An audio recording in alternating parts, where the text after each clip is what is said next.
दोस्तों, वास्तुशास्त्र के अनुसार पूजा घर भवन का सबसे मुख्य स्थान होता है। इसी स्थान से हमें सकारात्मक ऊर्जा प्राप्त होती है।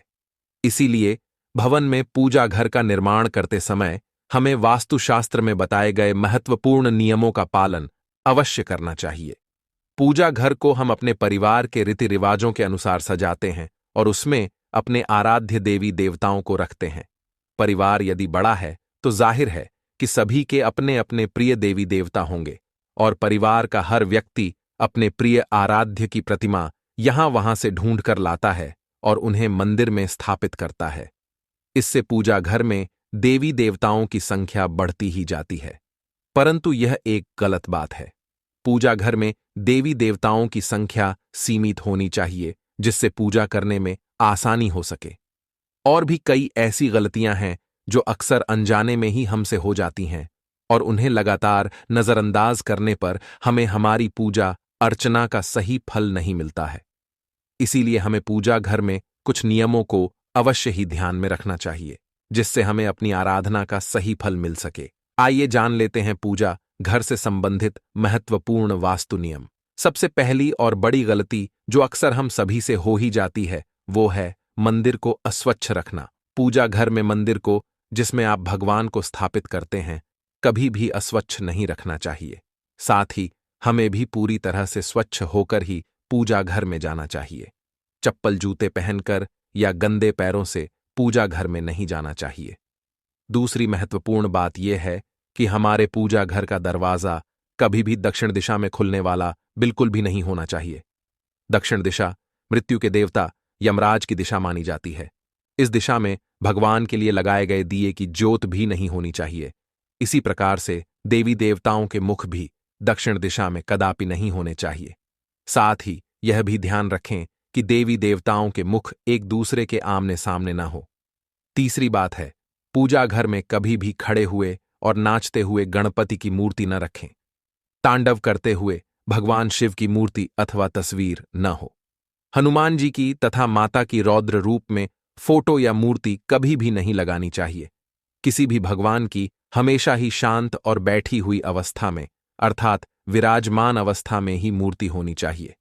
पूजा घर में किसी भी देवता की खंडित मूर्ति कभी नहीं रखनी चाहिए। चौथी बात है, पूजा घर में भूलकर भी किसी जीवित या मृत व्यक्ति की तस्वीर देवताओं के साथ नहीं लगाएं। यह बिल्कुल भी शुभ नहीं माना जाता है। कई लोग साधु संतों की तस्वीरें अथवा मूर्ति पूजा घर में भगवान के पास रख देते हैं। वास्तुशास्त्र में ऐसा करना शुभ माना नहीं गया है। घर के मंदिर में पूजा के लिए मूर्तियां रखी जाएं या तस्वीरें किसी भी देवता की एक से अधिक नहीं होनी चाहिए। साथ ही उन तस्वीरों या मूर्तियों की ऊंचाई 4 या 5 इंच से अधिक नहीं होनी चाहिए। जहां तक घर के मंदिर में शिवलिंग रखने का प्रश्न है तो घर के मंदिर में 2 इंच से बड़ा शिवलिंग नहीं रखना चाहिए। यदि आपको अपने घर के मंदिर में बजरंगबली, हनुमान जी की मूर्ति रखनी है तो बाजार से खरीदकर ऐसी मूर्ति लाइए जो बैठी हुई अवस्था में आशीर्वाद देती हुई हो। घर के मंदिर में रखी जाने वाली देवी देवताओं की मूर्तियां या तस्वीरों के मुख प्रसन्न चित्त होने चाहिए। मंदिर में रखी गई मूर्तियों की बीच में कुछ दूरी अवश्य ही होनी चाहिए। घर के मंदिर में माता काली, भैरव जी और शनिदेव जी की मूर्ति रखना वर्जित है। पांचवीं बात है, हमारे प्राचीन हिंदू शास्त्रों में 5 देवों की प्रतिमा पूजा बताई गई है। इसीलिए प्रत्येक घर के मंदिर में इन 5 देवताओं की मूर्ति अथवा तस्वीर अवश्य ही होनी चाहिए। मंदिर में सूर्य देव की तस्वीर अवश्य लगाएं। गणेश जी, भगवान विष्णु, मां पार्वती और भगवान शिव, इन 5 देवताओं की पूजा घर में अवश्य होनी चाहिए, तभी वह पूजा घर संपूर्ण होता है। शास्त्रों में यह भी वर्णित है कि पूजा घर में देवी देवताओं की प्रतिमाएं हमारे अंगूठे से बड़ी नहीं होनी चाहिए। यदि इससे बड़ी मूर्तियां हम रखते हैं तो उनकी प्राण प्रतिष्ठा करानी चाहिए और उनकी विशेष पूजा के नियमों का पालन करना चाहिए। ध्यान रहे, पूजा घर में भूल से भी किसी भी देवी देवता की खोखली मूर्ति नहीं रखनी चाहिए।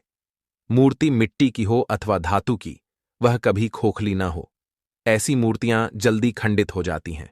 मंदिर में चित्र लगाते समय ध्यान में रहें कि देवी देवताओं के चित्र फटे हुए अथवा धुंधले न हों। छठी बात है, घर में देवी देवताओं की उग्र प्रतिमाएं अथवा चित्र भी न लगाएं। भगवान का जो रूप आपको प्रिय हो, वही रूप आपके सामने होना चाहिए। देवताओं के उग्र रूप से मन में भय की स्थिति निर्माण होती है। साथ ही घर के छोटे बालक देवताओं के ऐसे उग्र रूप को देखकर भयभीत हो सकते हैं और उनके मन में भगवान के लिए प्रेम कम होने लगता है। इसीलिए पूजा घर में सदैव ही प्रसन्न मुद्रा वाली मूर्ति ही रखनी चाहिए, जिन्हें देखकर मन में प्रेरणा जागृत हो। सातवीं बात है, प्राचीन काल से जो चलन है उसके अनुसार लकड़ी, पत्थर, सोने, चांदी या पीतल जैसी धातुओं की मूर्तियां ही घर में रखनी चाहिए। वैसे धातु की मूर्तियां महंगी होने के कारण आजकल पत्थर की मूर्तियों को भी बहुत से लोग घर में पूजा के लिए रखते हैं। पाषाण की मूर्ति सर्वश्रेष्ठ मानी गई है, क्योंकि इन्हें स्वच्छ करना आसान होता है। धातु की मूर्ति भी उत्तम होती है, क्योंकि ये जल्दी नहीं टूटती है। मिट्टी की मूर्ति रखने पर इनके टूटने की संभावना बनी रहती है और इन्हें स्वच्छ करना भी कठिन होता है।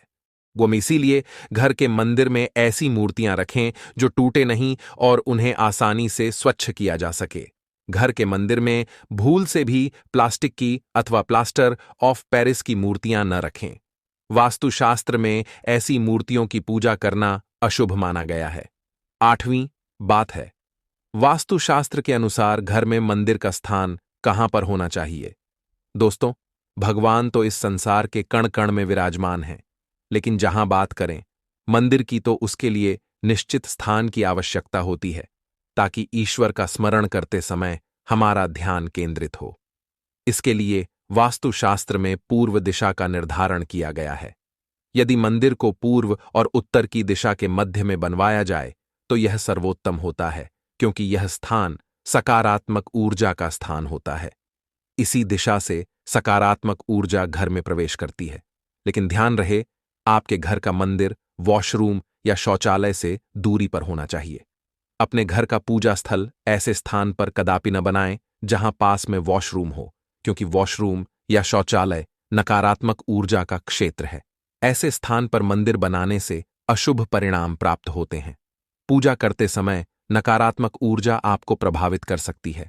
पूजा घर शयन कक्ष में भी नहीं होना चाहिए। नौवीं बात है, घर के मंदिर के संबंध में यह एक महत्वपूर्ण बात यह भी है कि जहां तक हो सके घर का मंदिर आपके उठने बैठने की जगह से ऊंचा होना चाहिए, क्योंकि सभी देवी देवता का स्थान हम सबसे ऊंचा है। यदि घर में पूजा के स्थान के लिए एक अलग ही कमरा दिया जाए तो सर्वोत्तम होगा। घर के मंदिर में कभी भी बिखरा हुआ सामान नहीं होना चाहिए। देवी देवताओं की मूर्तियां, पूजा सामग्री एवं अन्य धार्मिक पुस्तकें आदि अपने अपने स्थान पर रखी होनी चाहिए। कभी कभी ऐसा देखा जाता है कि लोग लापरवाही में पूजा स्थान पर वस्तुओं को बिखरा कर रखते हैं। ये वस्तुएं हमारी पूजा में बाधा निर्माण करती हैं, जिससे हमारा ध्यान भटकने लगता है। इसीलिए पूजा घर में सामग्री को सदैव ही व्यवस्थित रखना चाहिए। घर के मंदिर में पूजा करने के बाद जली माचिस की तीली, मुरझाया हुआ फूल, जली हुई काली बाती आदि को हटा देना चाहिए। अपने पूजा स्थल को साफ सुथरा रखना चाहिए। घर के मंदिर में बिखरी और जली हुई माचिस की तीली नहीं होनी चाहिए। यदि दीपक जलाने के लिए आपने पूजा घर में माचिस रखनी ही है तो उसे किसी कागज या कपड़े में छिपाकर रखना चाहिए। उसे सामने नहीं रखना चाहिए। दीपक जलाने के बाद बुझी हुई माचिस की तीली को इधर उधर नहीं फेंकना चाहिए, बल्कि उसे डस्टबिन में डाल देना चाहिए। ध्यान रहे, पूजा घर में लाइटर आदि चीजों का प्रयोग दीपक जलाने के लिए भूल से भी न करें।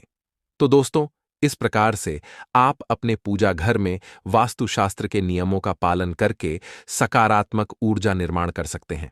दोस्तों, आज की वीडियो यहीं पर समाप्त करते हैं।